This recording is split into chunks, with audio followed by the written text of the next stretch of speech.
Thank you very much, President of the Union, Charlie, our Deputy President, Floyd Shibambu, our National Chairperson, Advocate Dalimpofu, Senior Counsel, our spokesperson, Mbuyiseni Ndlozi, and a member of the War Council of the Economic Freedom Fighters, Komisang Garisang. Let me take this opportunity to thank all of you, members of the union and the students and all guests who are here today to come and listen to us. We feel privileged to have been given an opportunity to come and speak at this important international platform. And for a moment, we thought we were very important people, but we realized we remain ordinary people who have ideas to share with the international community. And we came here to come and share with you our story in South Africa and our struggles and sufferings which we're going through in the country on a daily basis. And this platform is a very correct platform because we come from a country where students are in the forefront of the struggle. We come from a country where students are leading the struggle against colonialism. We come from a country where students are fighting against white supremacy and a capitalist system that has divided our country and excluded the indigenous people of South Africa and Africa as a whole. It is the students of South Africa, following the speech of the EFF in Parliament of South Africa, that demanded that Rhodes must fall. They do not say Rhodes must fall because of their hatred of white people, but they said Rhodes must fall because they hated what Rhodes represented, a white supremacy, a system that projected white people as superior and black people as inferior, a system that subjected black people to a situation where they were denied education so that they can be suppliers of cheap labor. Rhodes took our land. Rhodes introduced a system that led to a black genocide. Rhodes exploited our minerals and natural resources and left South Africa without anything that will demonstrate that this country is a mineral-rich country. We cannot continue to celebrate people who represented a racial divide of our people. So the students in South Africa are demanding, and they've succeeded, that everything else that represents backwardness and racial division and hatred of black people should not be celebrated.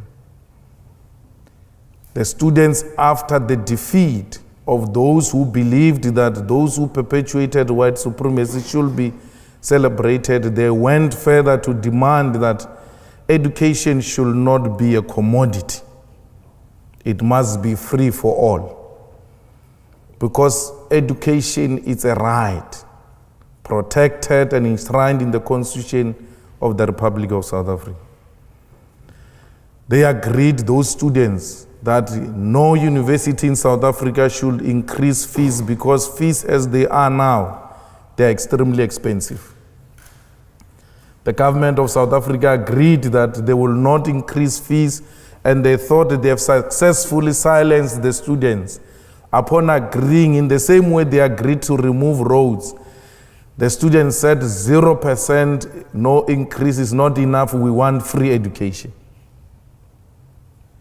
Following the success of the students to put on the national agenda the importance of education, then the workers in the university demanded to be incorporated as employees of the universities, because in South Africa, workers are not part of the staff complement of the universities.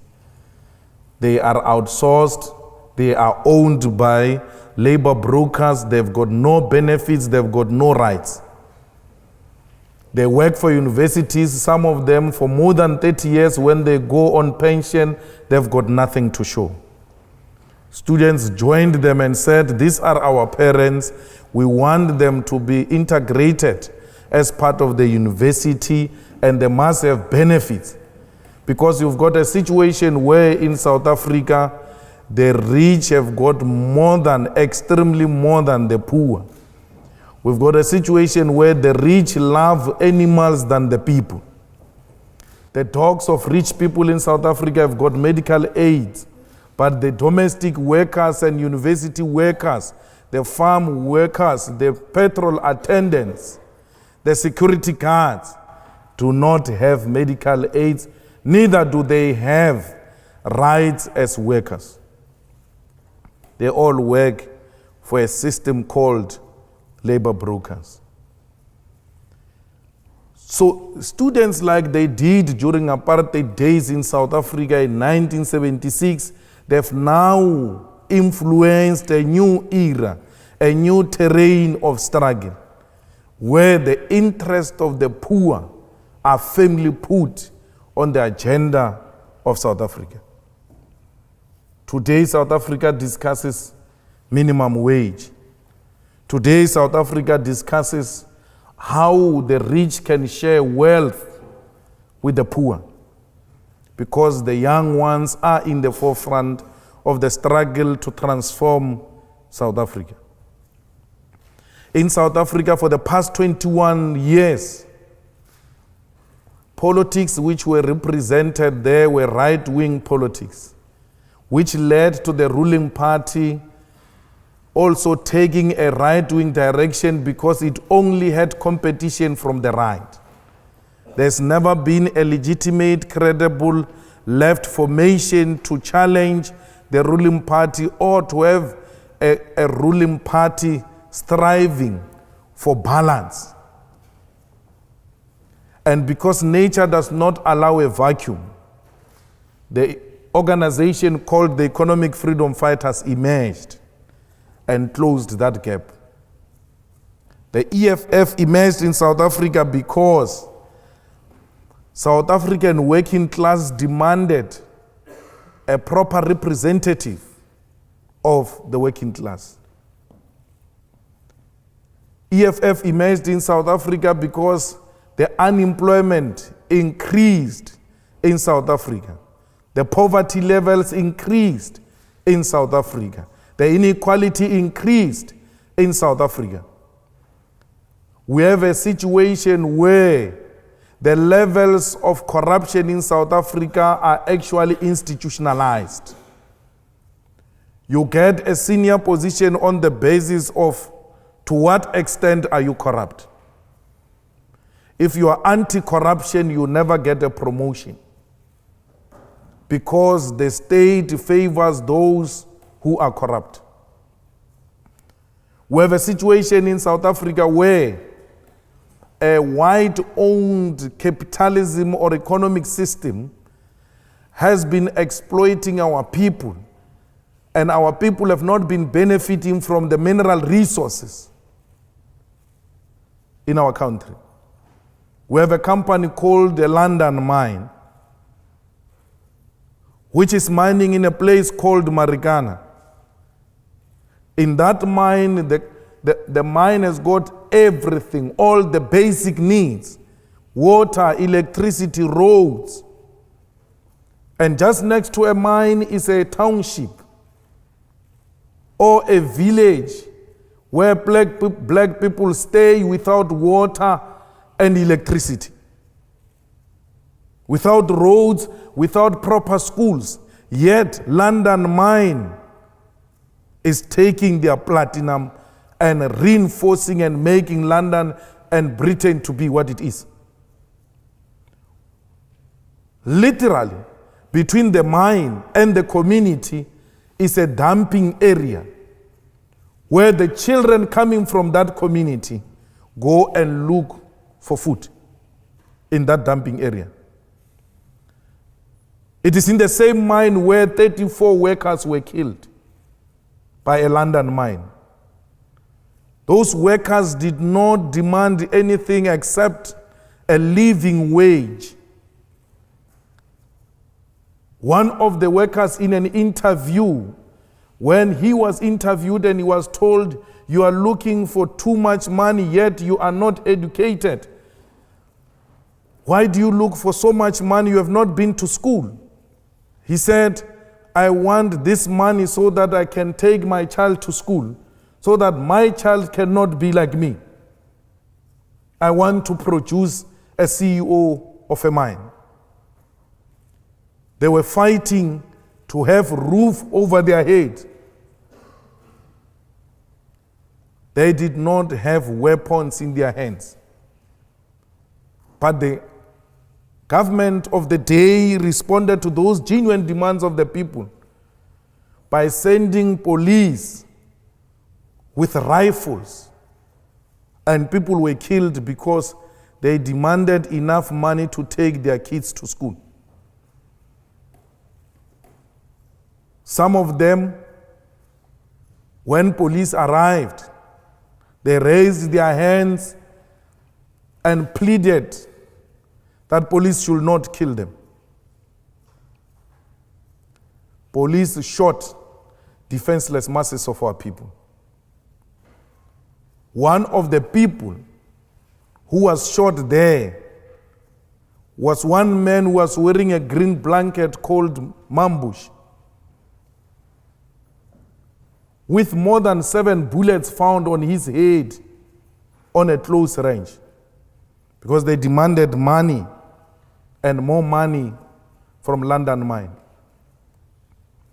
When people demand water, they get shot at and killed by the government. When people demand better living conditions, the response of the state is to kill those people. We're fighting against that. When the students demand free education, they get locked up by the regime. We're fighting against that.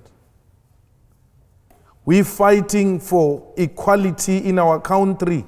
We do not want to replace white supremacy with black supremacy.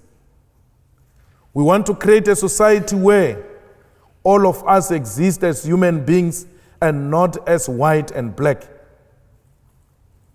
We want to restore the dignity of the African continent and position Africa as an equal partner in the world economy and international politics. We want Africa to be like Europe. We don't want Europe to treat Africa like it is its own subject. Africa's time is now.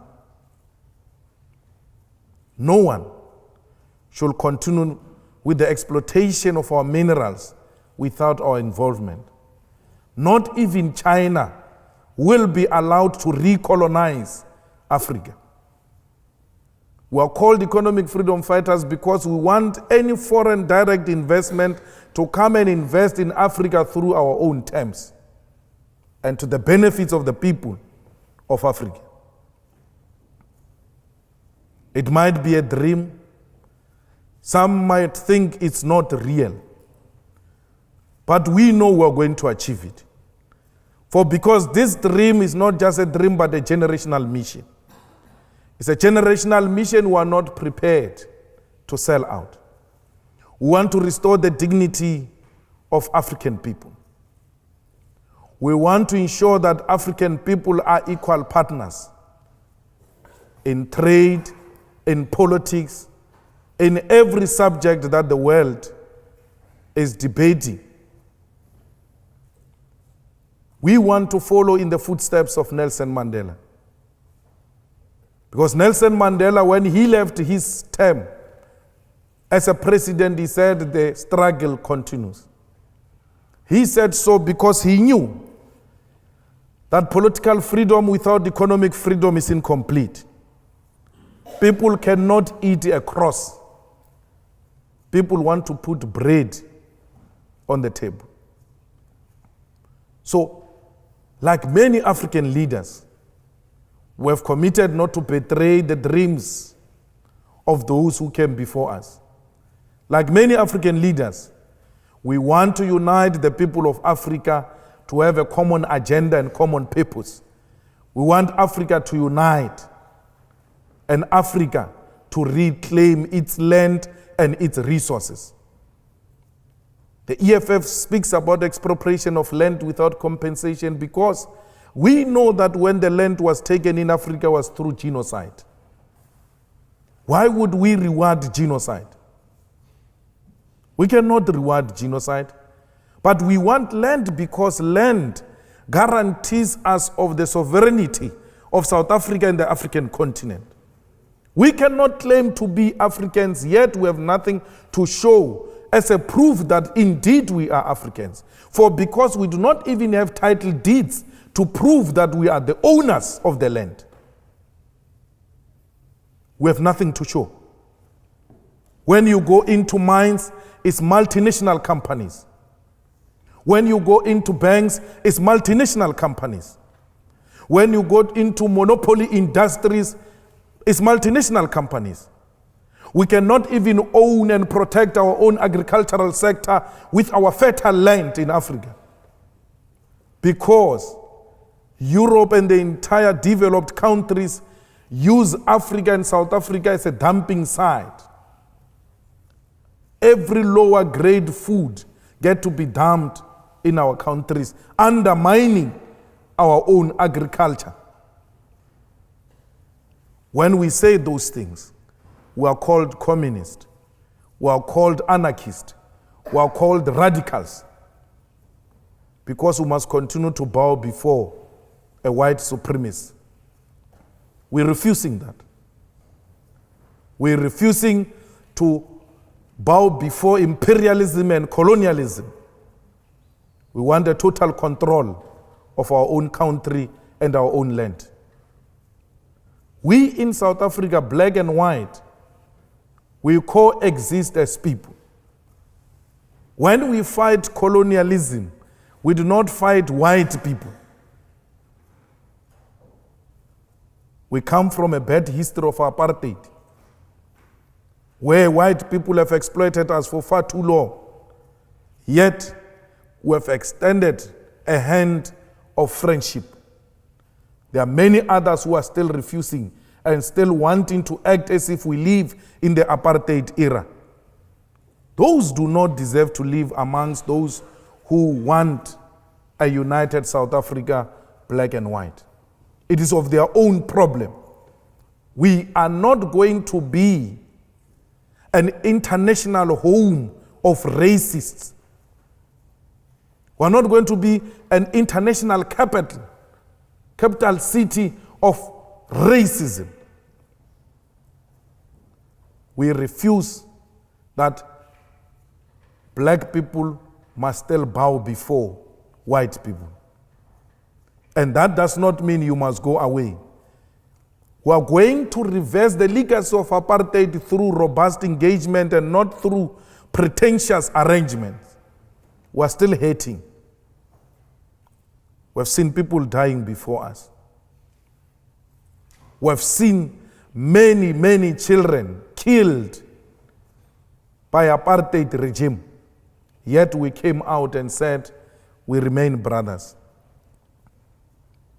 But there are those who are refusing to show remorse and wanting to perpetuate that which happened during apartheid times. We owe no one no apology when we say South Africa is no home of racists. And racism must be fought everywhere else, including here in Oxford. It must be fought everywhere else in New York, where black people get to be shot at by police at will without serious action. We need a world that recognizes human beings and not color. It starts with me. It starts with me, particularly if you are white. You need to stand up and say, not in my name. We are a new generation. We need to usher in a non-racial international society. Racism has got no place where democracy, prosperity is to take place. South Africa, we want to lead by example. In the same way we led by example and accepted that the colonizer and the colonized must share territory.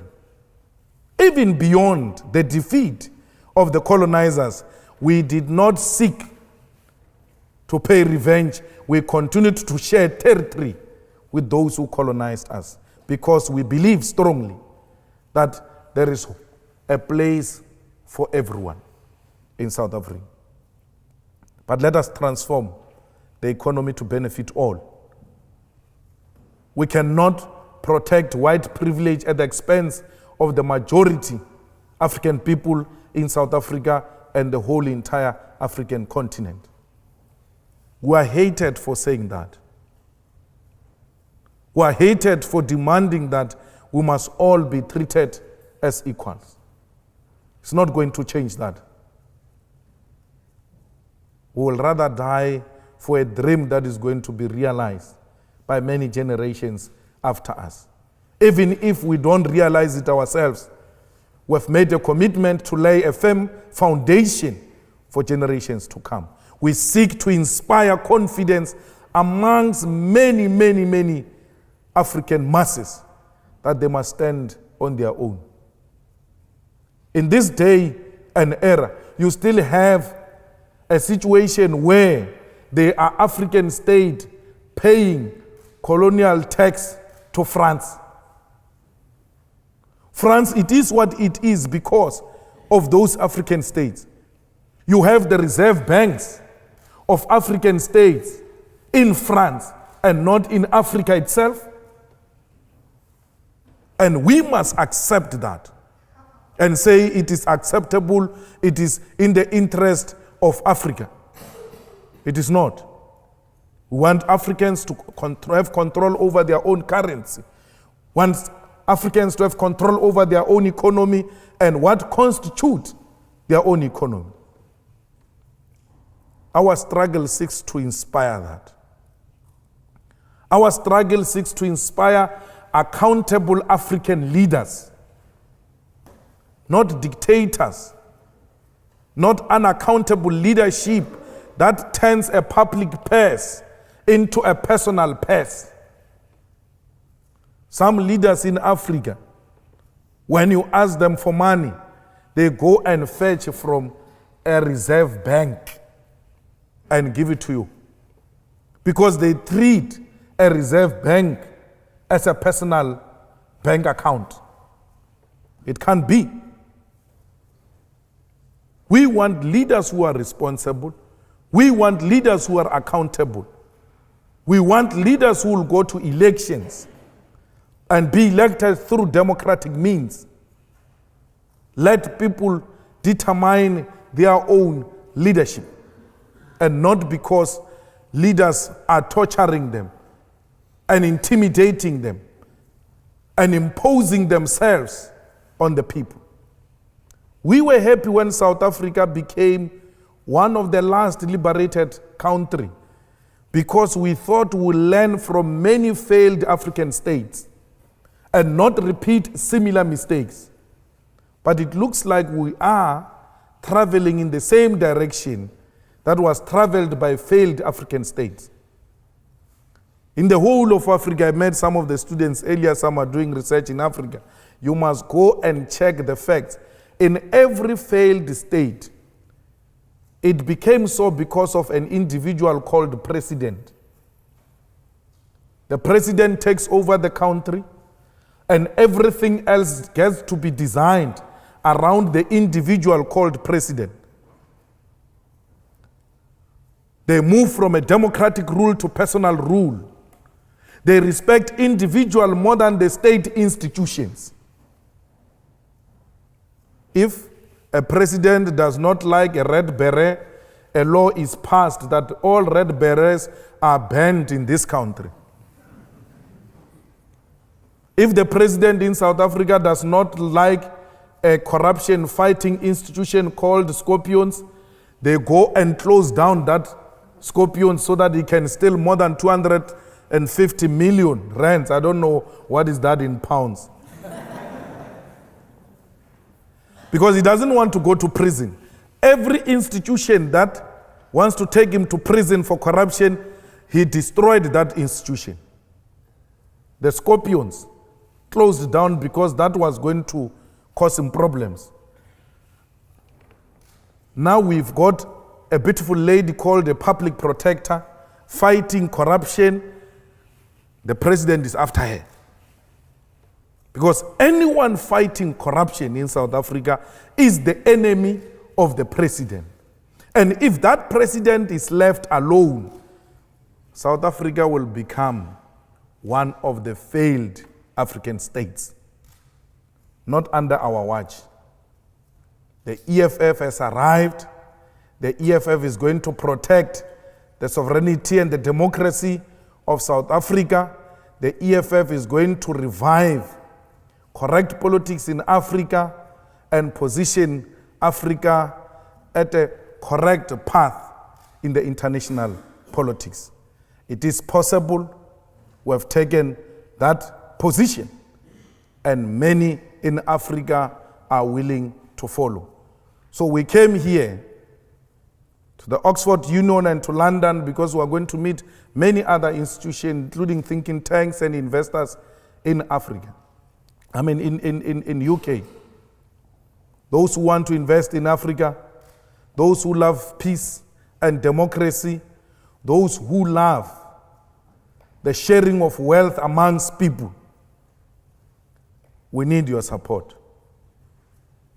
We need you to commit that Africa should not be a playground of the rich, because Africa is not a desert, but a continent where human beings are found and they must be treated with respect and dignity. Thank you very much.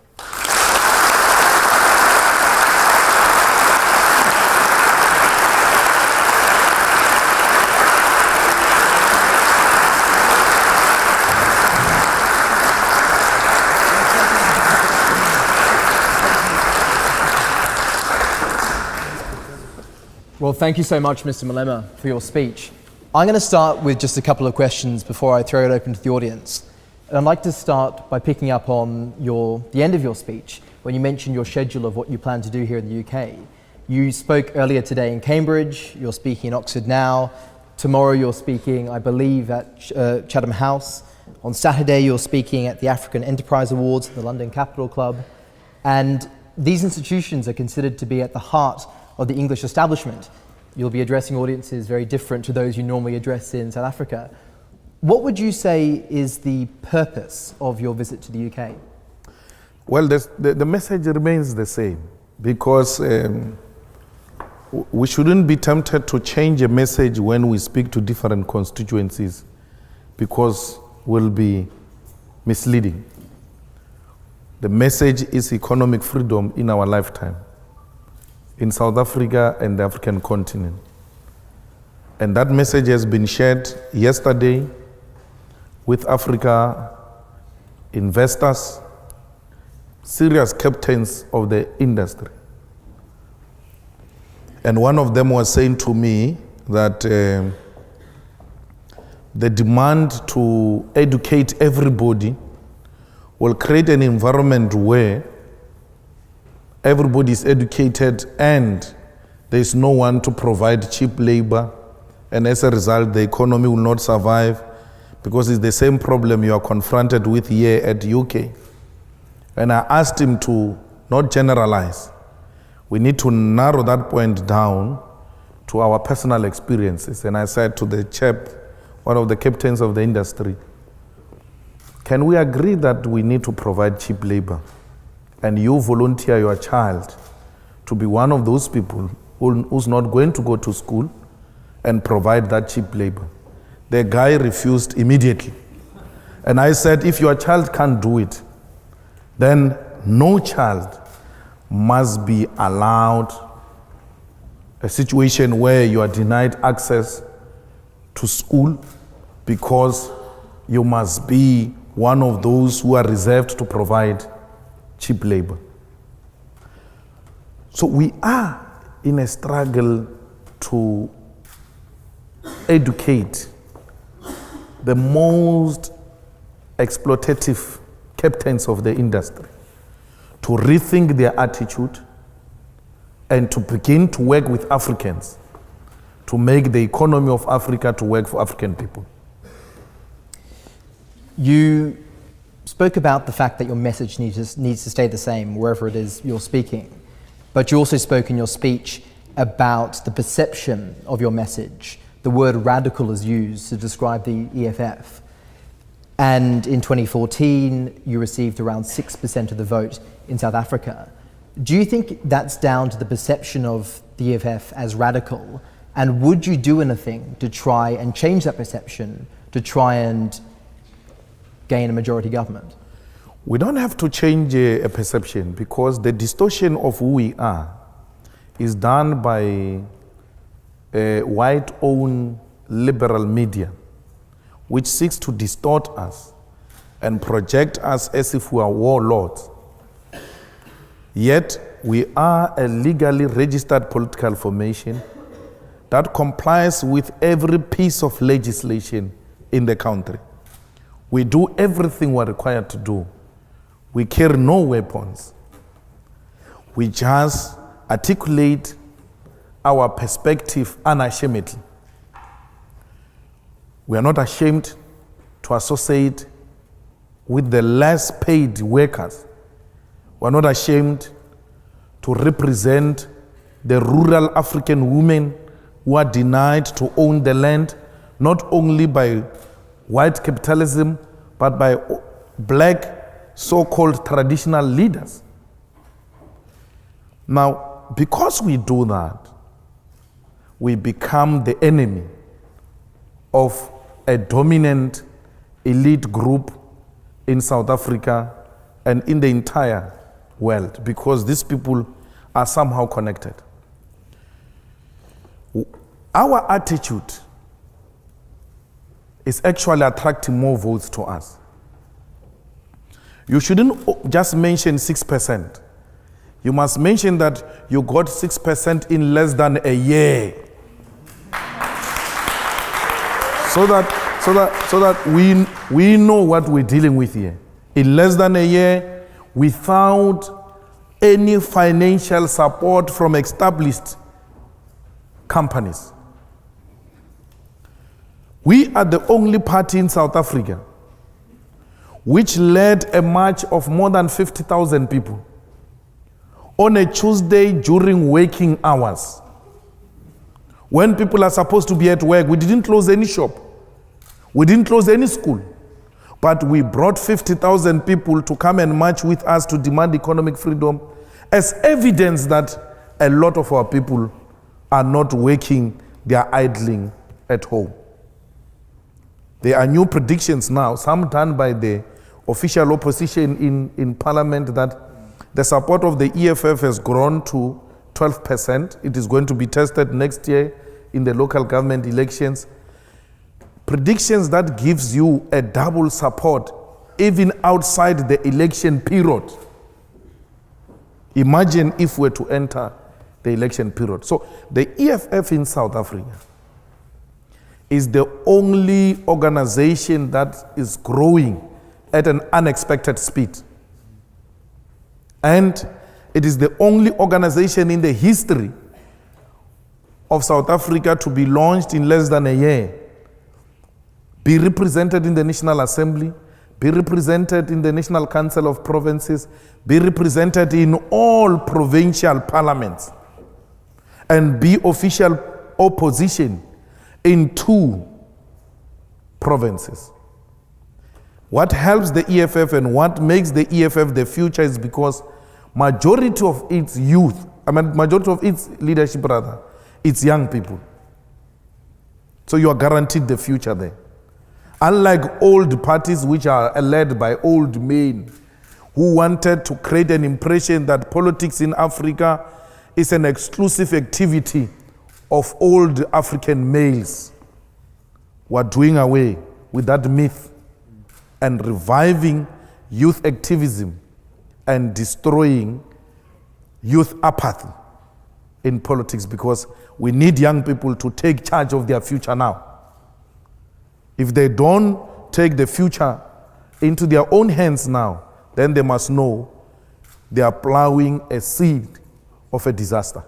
Because the future is what you make of it now. And that's what we're doing in our country and in the entire African continent. To pick up on that theme of the trajectory of the EFF, given the immense success, comparatively, given that it's only a year old, obviously if you were the majority party, you could take action, decisive action, to change the power structures you referenced before that distort the message of the EFF. As you continue and before you get to that majority stage of the party, what would you change, if anything, about the EFF and its message until such time as you do have a majority government? Why change a brand which is working?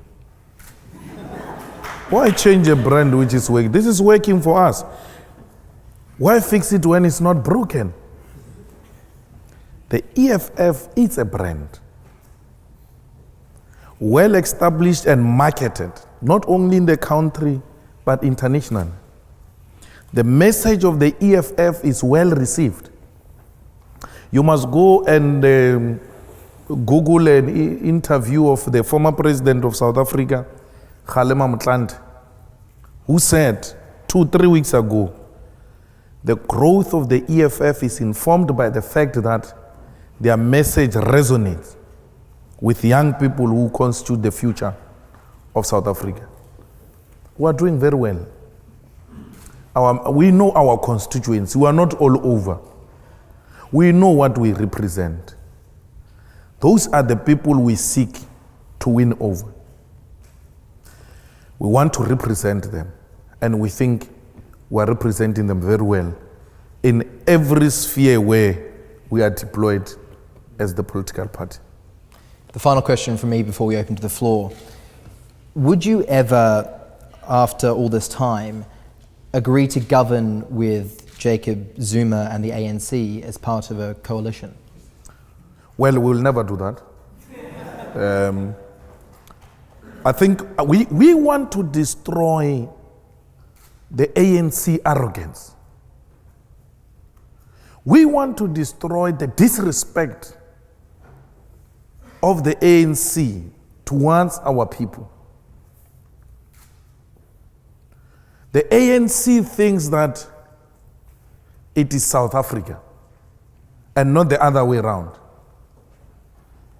They think that what happens in South Africa must happen through them, otherwise nothing will happen. Now, we have made a commitment to prove to the ANC that you are nothing else but a political party. You are not Alpha and Omega. Like South Africa begins and ends with the ANC.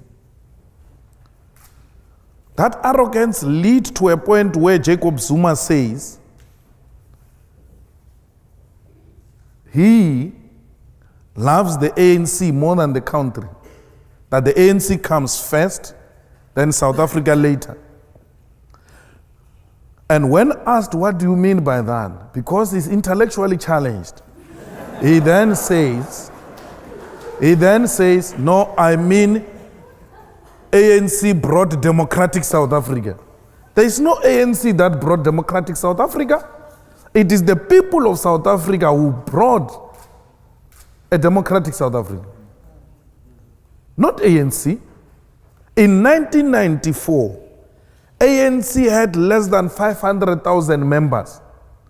Yet the people who voted for the ANC were more than 5 million. So how do you say 500,000 people brought about a democratic South Africa and forget the whole entire millions who brought a democratic South Africa? The ANC was formed in 1912. South Africa existed way before 1912. South Africa existed even before the arrival of Jan van Riebeeck in 1652. So you're telling me about a baby of 1912, that is what made South Africa to be what it is? Not even Jan van Riebeeck can tell me that the arrival of settlers made South Africa to be what it is. They found it there with its beautiful oceans, mountains, and weather. Unlike the weather of UK. Yeah, exactly. Are there any questions for Mr. Malema from the floor? The gentleman about 3 rows back on the left-hand side. Around this time 20 years ago, I had the pleasure of listening to an articulate man speak in exactly the very same words. It's absolutely striking. His name is Robert Mugabe. And I'll be very honest with you. I totally agree with most of the things that you have mentioned, and I've seen this. And as you mentioned in your speech, you said you would like to take some lessons from what the mistakes other African countries made. Now, history has always repeated itself. For a revolutionary like you, if you get into power, somehow, some way, South African diamonds are going to become blood diamonds. The markets are going to be closed to South Africa. The state apparatus, so your media and so on, are going to be financed by the very same institutions that are alienated by the message that you are speaking. So I would like to know how you expect to move on from where you are now in such a way that you do not end up creating the very same African story like the one that we are seeing in Zimbabwe, like the one that we have seen in Malawi, in Zambia, like the one that we have seen, indeed, in almost every other part of Africa. Well, we are not going to do what the Zimbabweans have done, of dropping blood of innocent people. There is nothing wrong with Robert Mugabe's policy of land. There's everything wrong with the method used to attain the land. We cannot have people killed. We cannot have people injured because you want your land back. President Mugabe had more than 25 years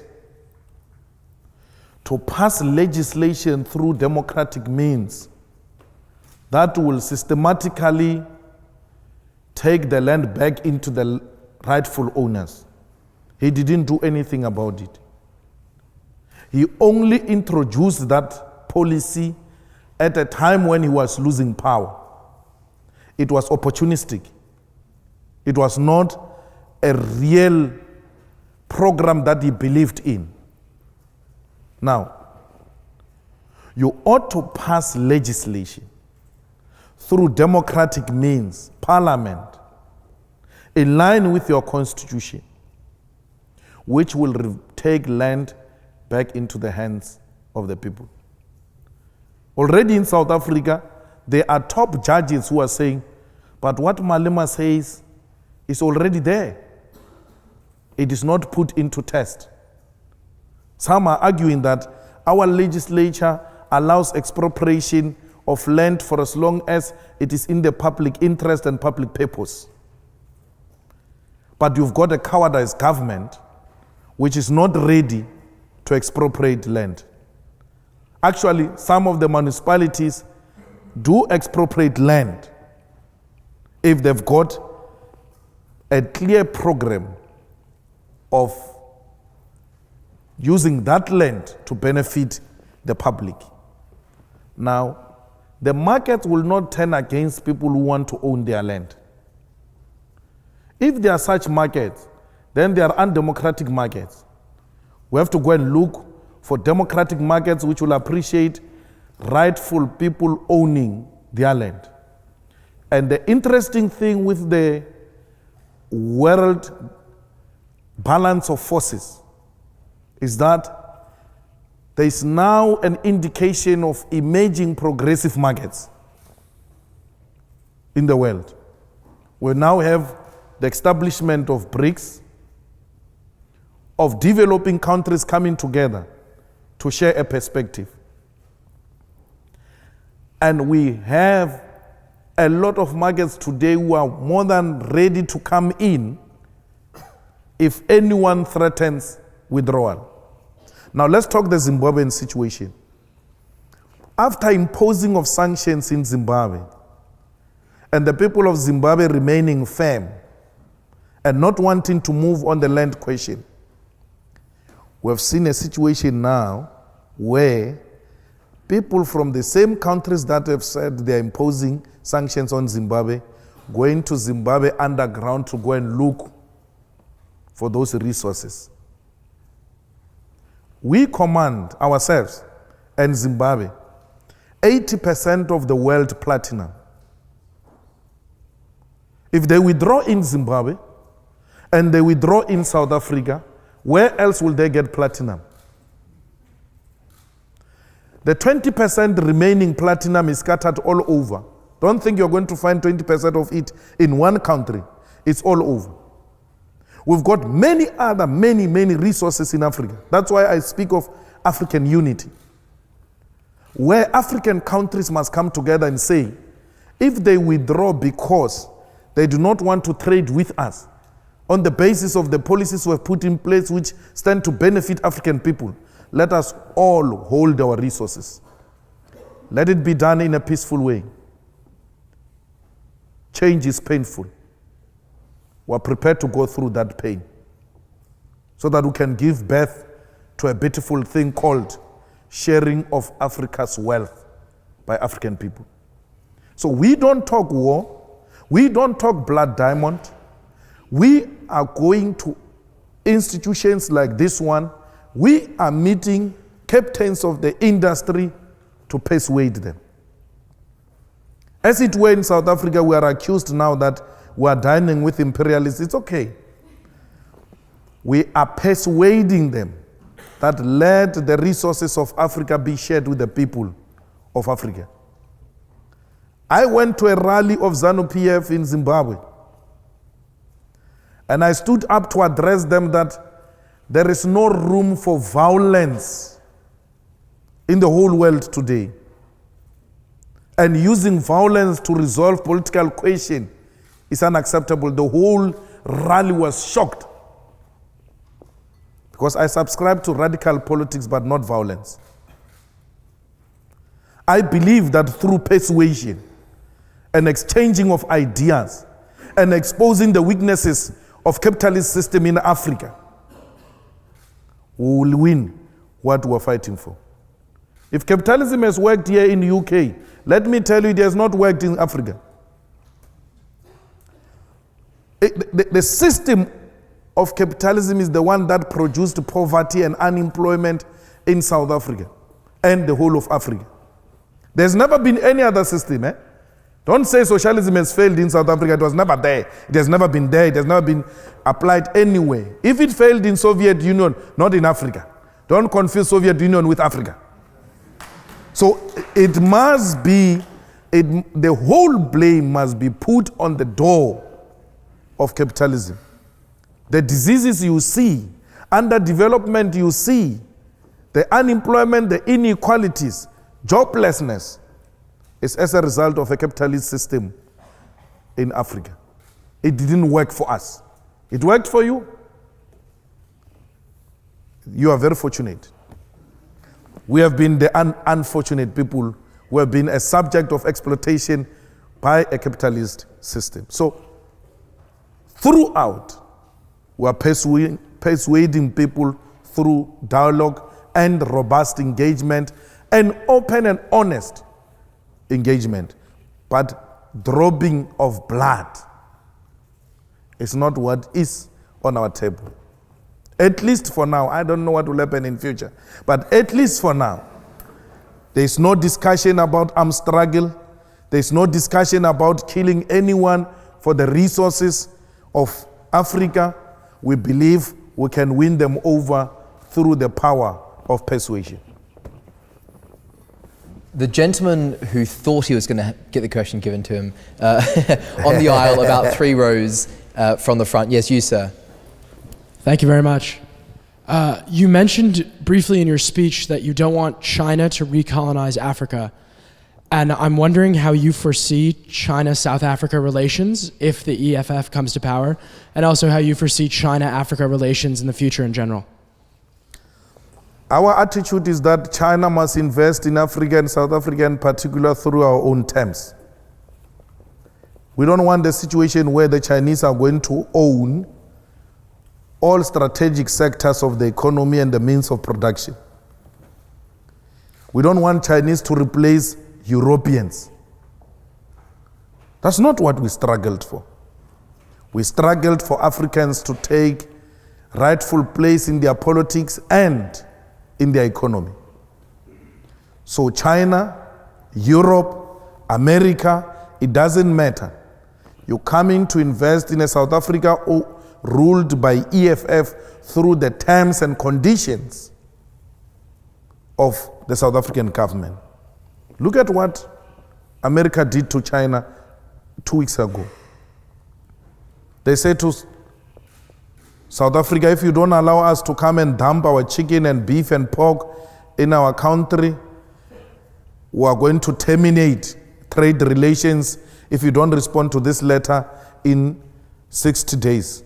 Zuma got so shocked and scared and responded in 10 days, and he was given 60 days. And they signed that you can come and dump everything here, it's fine. You know what it means for South Africa? It means the chicken industry is gone. It means the pork industry is gone. Because the chicken that get to be dumped, it's a chicken of a 3rd grade which is not needed there. If that chicken has got some black spots or it's not good looking, Africa. Then it get a chicken in South Africa which you can buy, a chicken produced in South Africa which it sells for 12 rand, and a chicken that comes from America that sells for 5 rand. Obvious people are going to prefer the 5 rand chicken, and then it destroys the chicken industry in South Africa. And when you destroy the chicken industry in South Africa, you then destroy jobs in that industry. So, if the EFF becomes government in South Africa, we are going to protect our borders and the trade, in particular, the South African industry. So that whatever gets to be dumped, particularly by China, doesn't undermine the South African industry. As we speak today, the steel industry in South Africa is on its knees because China comes and dumps steel in South Africa in an extremely cheap way. Even if we raise tariffs to 60%, still the steel of South Africa will not beat the Chinese steel. What do? There's a steel here in South Africa which employs thousands and thousands of people. It's almost retrenching now. Government has been pumping money to save jobs in the steel industry, but we're going to reach a point where government has to give up. Jobs are going to be lost because the steel that the Chinese are dumping in South Africa undermines the South African steel industry and ultimately leads to job losses. So, to me and to the EFF, South Africa comes first. We want to protect our country and our continent called Africa because all African states look up to South Africa, to be honest. Once South Africa takes a posture that says no to imperialism and recolonization of Africa, all of them will rise and say, not in our country, because they look up to South Africa. So South Africa has let down a lot of African states. The lady at the very back of the hall. Do you mind waiting for the microphone? Good evening, Mr. Malema. Thank you so much for coming to speak to us tonight. I'm a South African, and I have a massive identity with a lot of the things that you said. I have seen my second mom, Patricia, be denied access to being called family when she more than obviously is. And so it's very interesting for me tonight to see you on a platform that I so respect and to hear you say so many things that I respect. But what I'd really love to hear is your vision for educating the rest of South Africa and how we fix so much of what isn't about capitalism and what isn't about colonialism that's happening in South Africa at the moment, and how we create access to for people in the Eastern Cape to strong educations, to becoming entrepreneurs, and to taking wealth back to the places that really need it. Well, I didn't hear the first part. What is my vision on the role of educated? So, yeah, what are you going to do to promote education? Okay. Well, for sure you heard me when I started. I spoke about the struggles of education in South Africa. And what makes me happy about that is that the youth are not fighting for the prices of alcohol to be reduced. They are not fighting for prices of clothes or all those luxury clothes things to be reduced. They are fighting for access to education. And when I saw the South African youth standing up and saying, we want to be educated, yet we cannot afford. We want free education. Then I knew I can die a happy man. Because young people have come to realize the importance of education in our country, and that will inspire many generations to come. We all know that education is a generational matter. It is going to take the entire generation to undo the legacy of Bantu education in South Africa.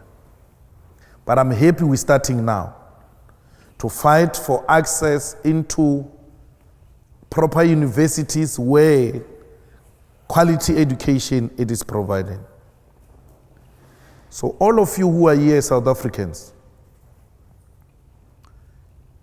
your beautiful chairs are awaiting you in the economy of South Africa, because that is your home. You are even more important because you've got exposure to the world, and you know and you have seen what worked and what didn't work. Come and take your rightful place, because that's where you belong. If you read the book of the EFF, it's here. It's called The Coming Revolution. We have a book already in less than 2 years. That's how serious we are. Many people just waffle without writing what they are talking about. So we write. Now, in The Coming Revolution, we indicate there that if we take over government, we want to take not less than 10,000 young people to the best universities or institutions of learning in the world. Because our education system is not yet perfected to a point where it can produce qualified people, especially in the scarce skills areas. It must be a state-funded program to take students to the best universities in the world while we're still working at home to perfect the education system. And once government of the EFF does that, then we go into business and say, yes, business, how many students are you prepared to take to the outside world, to the best universities, to be trained in the scarce skills so that they can come and help the economy of South Africa to grow? We are nothing without education. All of us here, we are at school. I just finished writing my last paper 2 weeks ago. Very boring, but I had to write it and agree with what the academic said. I mean, you can't argue differently, otherwise you're going to fail. So I had to agree with those things. But that's how important education is to the leadership of the EFF. The spokesperson of the EFF here, please rise, Honorable Ndlozi. Is a PhD student at the Wits University. Our Deputy President here, please rise, DP. Just graduated with masters at the Wits University. And our national chairperson here is a senior counsel. I don't know what senior counsels are called here. QC, Queen's Counsel. Yeah, Queen's Counsel. We don't have Queen's Counsel in South Africa. So, and it looks like you used to be called Queen's Counsels as well in South Africa. So we did away with those things. You are our counsel and not Queen's Counsel. Now, that's how education is so important in the EFF. And education constitutes the center for development in South Africa and in Africa. The sustainability of political freedom and the economic freedom depends on the education. An illiterate society can easily be misled because they've got no exposure or they've got no knowledge on education. I don't know if I dealt with that question properly. I don't know. But that's our view on education. I think you did. One last question. The gentleman with the cap. And I'm very happy to see you, my home girl. I forgot to say that. Hello, yeah, I support your determination for self-determination, but I just want to remind you of something. You know, the ANC had a rule which they weren't going to break. It was in the Freedom Charter of 1956, which says that the resources of South Africa would be used for the people of South Africa. And, you know, and they were determined, the Freedom Charter, not to break this. But in 2002, I saw an interview with Nelson Mandela conducted by John Pilger. And his answer was, why have you broken that charter? And his reference was the fact that the precious resources of South Africa still remained in the hands of the very few white elite post-apartheid. To the extent that here in this country, Mrs. Thatcher's son moved to South Africa. Lady Diana Spencer's brother moved to South Africa because the tax rates were so favorable if you had wealth. At a time when the people in Soweto were still living in steel shuts without running water, as you quite rightly said. And when John Pilger asked him why he said this, his answer was really interesting. Nelson said, but I haven't cheated on that charter. You can now buy shares in these companies. Well, clearly, the people in Soweto can't buy shares. That massacre you mentioned in 2011, what you didn't say was that one of the shareholders was Cyril Ramaphosa. He used to be on the TV in this country every day, leading the ANC. Now he's one of the very wealthy guys who's getting Anglo shares, profits, he's rich. When he was asked, you shot people who were unarmed, he had nothing to say. I just want to say to you, and then I'm going to wrap this up quickly, my fear is that you're not addressing the issue. The issue is the reason we love Nelson Mandela is because he made a deal with the white elites, the power structures, the De Beers, the Oppenheimers, to remain in power, and he wouldn't touch their wealth, he wouldn't share their wealth, and that's why we in England love him, because the press tells us to. He betrayed the people of South Africa. And I'm frightened that unless you actually address the fact that the laws of South Africa doesn't make the corporations share the wealth as the Freedom Charter of 56 demands, my fear is nothing will change.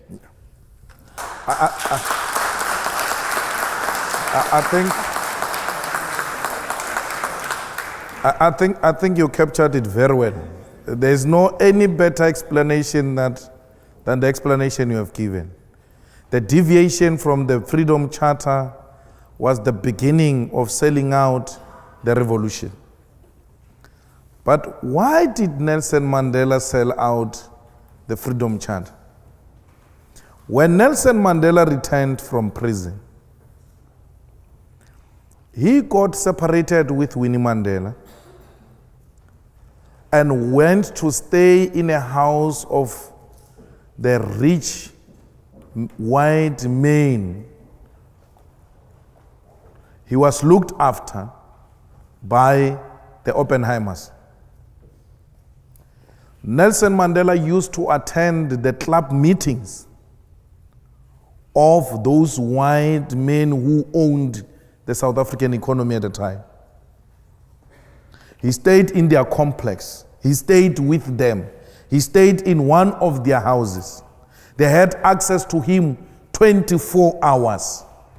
And they told him that what he represents will not be achieved.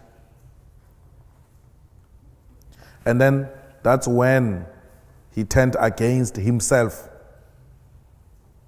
Because the Nelson we are celebrating now is not the Nelson we celebrated before prison and during prison. It's a staged, managed Nelson Mandela who compromised the fundamental principles of the revolution, which are well captured in the Freedom Charter. The EFF subscribed to the Freedom Charter. The Freedom Charter has got a detailed explanation of how everything else is going to be achieved. The Freedom Charter is the Bible of the South African Revolution. Any deviation from that is a sellout position. So, unlike Nelson Mandela, we're doing what Nelson Mandela didn't do. We are happy he ushered in. We normally don't use those phrases like Mandela sold out and we're being too harsh, man. He was too old, he was tired. So he had to give in on some of the things. So he left it to us. We have to take it up where Madiba left it. And that's why Madiba said the struggle is not over. Madiba knew that there is an element of economic freedom that must be ushered in to complete the revolution. Madiba knew that political freedom is incomplete without economic freedom. So I wouldn't sit here and say Nelson sold out. I will say Nelson took us to a particular extent and then left it there for us to take it over. And we are here now. We don't say to Oppenheimer, this will happen, this will not happen. No. We come to Oxford University and Oxford Union and tell you what we tell Africans and what we tell everybody everywhere. The message is the same. We want the total implementation of the Freedom Charter. Those kids who demand free education, they are demanding the implementation of the Freedom Charter. Those who say, let's share in the wealth of the country, they are demanding the implementation of the Freedom Charter. I said to you, when I started, we are just continuing with the legacy of great African leaders who came before us. We're not going to compromise like Madiba did. We had, perhaps, it was necessary to have a cooling off period. We cooled off for far too long, 21 years. Now is the time to stand up and continue with the road towards economic freedom. It is possible. It is going to happen. The most reactionary institutions in South Africa, like universities, are beginning to listen. Because those are the most arrogant institutions. They will tell you we're independent, we don't listen to those things. Academically doesn't make sense. And then they shut down everyone. They're being made to listen. Government in South Africa is listening. We marched to the Johannesburg Stock Exchange. We marched to the Reserve Bank in South Africa. We marched to the Chamber of Mines. I sit with you today. All of them are sending responses to our memorandum. All of them are beginning to say, we agree, we need to talk. But in the past 21 years, Those were the most arrogant institutions. You can march to them, you can write to them, they will never say anything. 3 times now, the CEO of the Johannesburg Stock Exchange has been calling me, asking for a meeting. All 400 companies registered with the Johannesburg Stock Exchange have received the memorandum of the EFF and are beginning to call individually to come and explain how they've structured their companies, how people are going to benefit. One of the things we demanded in our memorandum to these strategic sectors of the economy was that we want you to do away with BEE, the so-called Black Economic Empowerment, and empower the workers. We want worker share schemes. They're all jumping. No, it's not possible. What? We saying to them, hey, you are happy to give an individual shares in the name of BEE. We're just changing. We say don't give individual. Give to more people who are called workers. You have been doing it. Instead of giving Ramaphosa 10% shares, 20% shares, don't give it to Cyril. Give it to the workers who are making this company to be what it is. Just redirect the resources. Companies are beginning to say, well, it looks like this can be a best solution. Why are you happy to put money in the pockets of individuals and not communities and workers? Patrice Motsepe, today he's called a multi-billionaire in South Africa he has not invented anything. Unlike that young man who came up with Facebook. He has not invented anything. He just went to sell the color of his skin. I'm black. You have me here, I'll protect your company. I've got political connections. That's what Cyril did. Cyril Ramaphosa goes to London Mine and says, I'm black, I've got political connections, I will protect your company, give me shares. They give him shares on the basis of the color of his skin. The company gets into trouble with workers. The chairman of London Mine calls him from here in London. Cyril, you must now activate your contact. You said you will protect our company. He's now under pressure. Yo, what do I do? Bring the soldiers, bring the soldiers. He must now kill people because he's got no skill to offer to the company except selling his color of the skin and his political connections. The black individuals who benefited from BEE are the politically connected and the most corrupt individuals who, amongst others, is Cyril Ramaphosa, who killed 34 mine workers. Now, we say to them, imagine these billions in the pocket of one individual. If those billions were shared amongst workers, you increase the buying power. And once you increase the buying power, then you have increased demand. There must be doubling of production. You can't double production with the same staff complement. You have to hire more. That will lead to job creation, will defeat unemployment. We need to put more money in the pockets of the workers. That is the most practical and effective way of redistributing the wealth in South Africa. More money in the pocket of the workers through their salaries, through their shares. That will do away as well with unnecessary industrial actions, which leads to serious losses in the companies. Why would workers go on strike if they know that last year each one of us got 60,000 through dividends, and we're told that if we double that, we're going to get 120,000? No one will sleep. They will all work for their money. And when a union leader who's obsessed with stealing workers' money through union subscription comes and mobilizes them for strike, they will tell him, or hey, wait, that strike is going to affect the dividends. Because with those dividends, workers will do a lot of beautiful things. You must just see what they do with their 13th check, bonuses. Imagine they get bonuses and they still get dividends. You tell them to go on strike. You will be speaking a foreign language to them. They won't understand you. They will never agree to go into unnecessary industrial action. You have resolved production.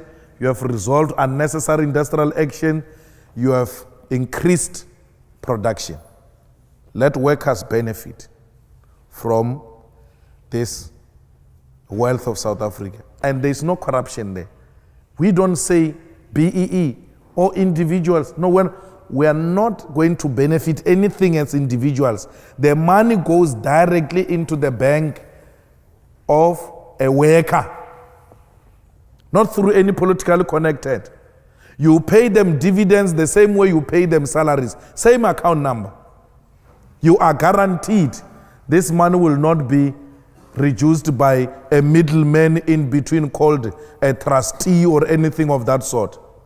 Workers themselves directly own the shares in the companies. And people are saying, look, this is the best way we can resolve a problem of inequality in South Africa. Richard, I will go to Henry Ford. Richard Branson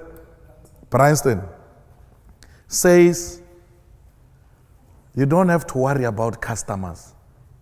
Just take care of your workers. They will take care of customers. Once your workers are happy, there is no customer that can come here and say, I'm not receiving a proper service. And once your company provides a proper service, it will always have customers. Henry Ford in Germany, in America, no, when I was speaking to the Germans in South Africa, I was giving them an example of Henry Ford when he started Ford. I said to them, Henry Ford established Ford and said to its management, we have to pay these workers very well because these workers must be my first customers. I shouldn't go around saying I'm looking for customers when I've got so many people working for me. These are the immediate customers. Then once these ones buy cars, the rest will follow. You've got people in South Africa who assemble German cars, Benz, BMW, VW. They cannot afford to buy the cheapest. Tata, leave those things they're assembling. Tata, Kia, the smallest and cheapest cars in South Africa. The people who assemble cars can't afford to buy those cars. And then you go around saying there is no market in South Africa, people are not buying it. How will they buy if you don't put money in their pockets? Have the same workers of BMW affording to buy BMW. They will not just afford to buy BMW, they will go and market that BMW themselves. Because workers are the best marketers, eh? They go around speaking good about their company and attract people to come and buy BMW. There's no market because you are not paying them well. Pay your workers. That's what we're saying to the companies.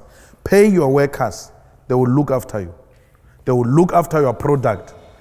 And when the revolution comes in South Africa, the workers will be the first ones to protect their own companies they work for, because they will know they are the shareholders.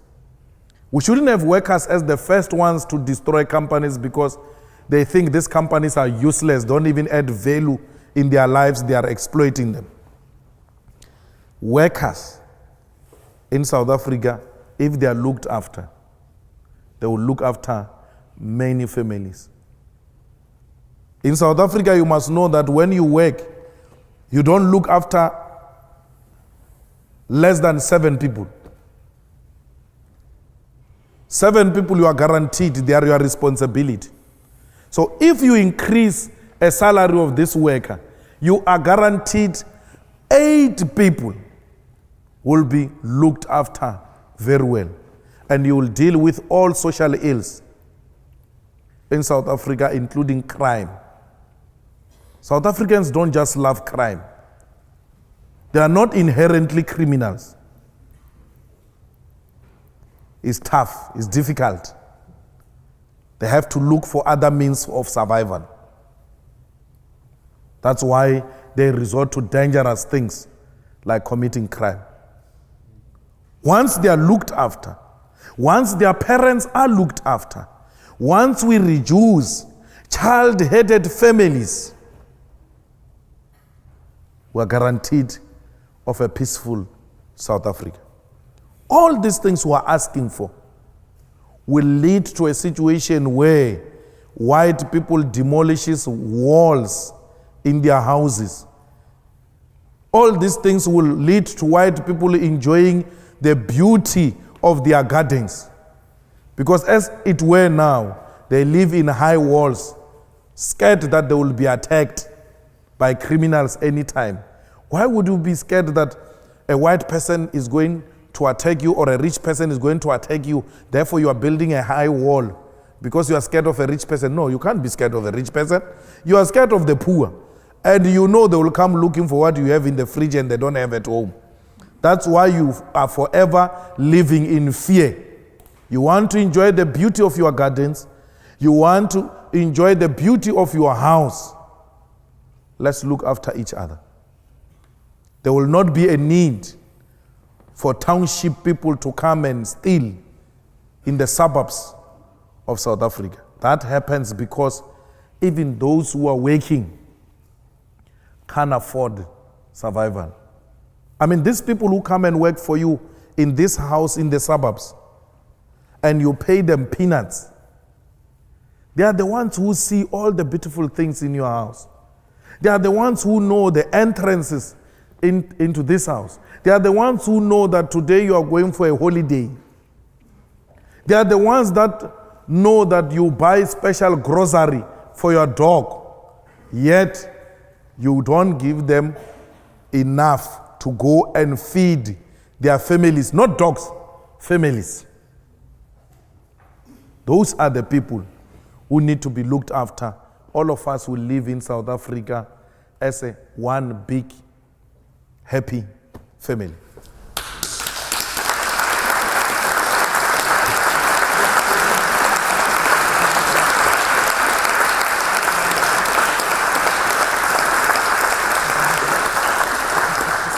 I'm afraid that's all we have time for this evening. Ladies and gentlemen, would you please join me in thanking Julius Malema?